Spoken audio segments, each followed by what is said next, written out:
Pois também Cristo morreu uma única vez pelos pecados, o justo pelos injustos, para conduzir-vos a Deus. Morto, sim, na carne, mas vivificado no Espírito, no qual também foi e pregou aos espíritos em prisão, os quais hão de prestar contas àquele que é competente para julgar vivos e mortos. Pois para este fim foi o Evangelho pregado também a mortos, para que, mesmo julgados na carne segundo os homens, vivam no Espírito segundo Deus. Prezados amigos e inscritos do canal, após ouvirmos aí a Bíblia falada acerca desse texto de 1 São Pedro, capítulo 3, 18, 19 e 1 Pedro 4, 5, 6, como se fosse uma continuação, um texto que nós juntamos como se fosse uma continuação, aí temos aí também a prova mais explícita, mais direta, mais, vamos dizer assim, irretorquível, irrefutável de que o purgatório está nas entrelinhas da Escritura Sagrada, ou que ele é transmitido a nós subliminarmente. E os dois textos dizem o quê? Primeiro tem aquele texto maravilhoso do capítulo 3, né? Nos versículos 18 e 19, onde a Escritura Sagrada diz que Jesus foi e pregou aos espíritos em prisão. E pregou aos espíritos em prisão. Então, evidentemente, você pode sair com aquela ideia materialista e dizer: ele está falando de presos, pessoas que estão nos presídios, que estão nas cadeias, os presos, os ladrões, os homicidas. Então ele foi e pregou para esse pessoal aí. Bom, mas se você diz que prisão aí refere-se a crimes materiais e a homicidas e ladrões, como é que logo antes tem a palavra espíritos? Porque São Pedro poderia tranquilamente ter dito assim: ele foi e pregou os ladrões, e pregou os ladrões que estavam presos, foi e pregou os homicidas. Ele podia ter dito assim, mas ele disse: foi e pregou aos espíritos em prisão. Aos espíritos em prisão. Então aí tem uma outra forma dos protestantes fugirem, ludibriarem a palavra de Deus, dizendo assim: espíritos em prisão aí que ele está dizendo são os possessos, os endemoniados, porque realmente os endemoniados têm o espírito aprisionado por Satanás. Realmente está corretíssimo a forma de ver isso. Então o que é que nós estamos vendo aí? É que esse texto de São Pedro dá três respostas, e nenhuma das três são conflitantes. Nenhuma das três impede uma a outra. Elas não são auto-excludentes, né? Então, a primeira é de que o texto está dizendo que Jesus foi e pregou para ladrões e homicidas nos presídios. Ok, confere, está certinho. Depois diz que Jesus salvou e libertou as almas cativas de Satanás, libertando os espíritos que estavam presos nas cadeias de Satanás através de exorcismo. Correto.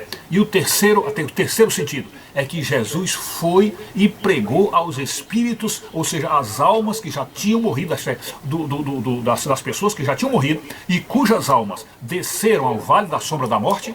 Jesus então desceu e pregou aos espíritos que estavam ali naquele vale da sombra da morte. Então aí está uma prova direta, embora subliminar, da existência do purgatório na primeira parte desse texto que a gente leu.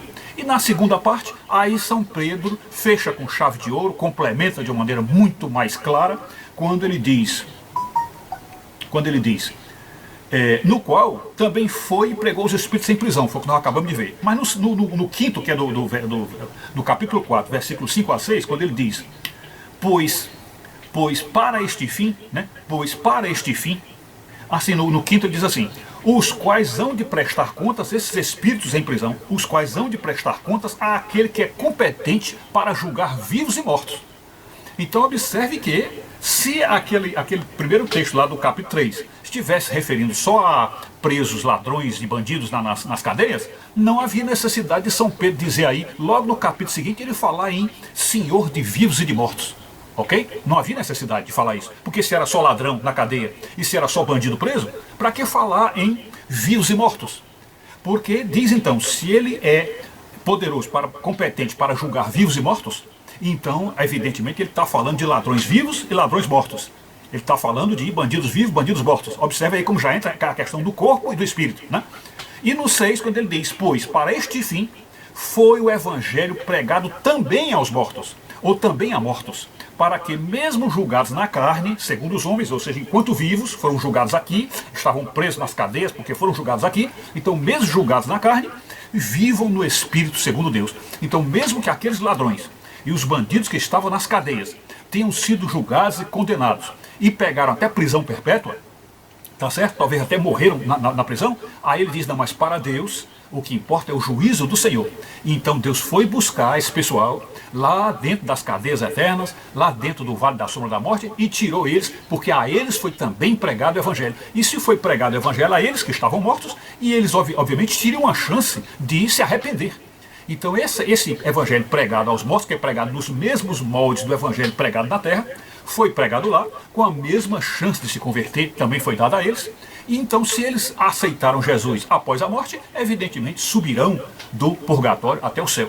Porém, não se esqueça que para entrar no céu é preciso estar 100% santo. 100% santo. Isso nós vamos ver quando estivermos comentando a carta de Tiago, ok? Então é preciso estar 100% santo. Então, esses a quem ele pregou o evangelho e que se converteram para serem salvos, eles precisarão passar por essa purificação do purgatório, por essa santificação, para que quando chegar lá em cima, aí sim, eles possam não só receber o céu, como gostar da casa de Deus. Porque ir ao céu não é somente receber uma absolvição e entrar aí do jeito que vai, não. Você precisa gostar daquele ambiente, gostar, porque é um ambiente moralista, é um ambiente de respeito, é um ambiente onde exige seriedade, responsabilidade, e não é todo mundo que gosta disso não, não é todo mundo que gosta disso não. Então por isso que a purificação e a santificação do purgatório é importante, porque vai realmente modificar, vai dilapidar aquela alma, tirar aquelas coisas ruins da carne, aqueles vícios, etc., até que a pessoa esteja santa para gostar do céu, ok? Então aí está o versículo 6, que diz que o evangelho foi pregado também aos mortos, refere-se de fato a uma pregação de Jesus feita às almas que estavam no purgatório, ou, portanto, às almas do vale da sombra da morte. É isso. E aí está então a explicação direta, mais clara sobre o purgatório. É isso.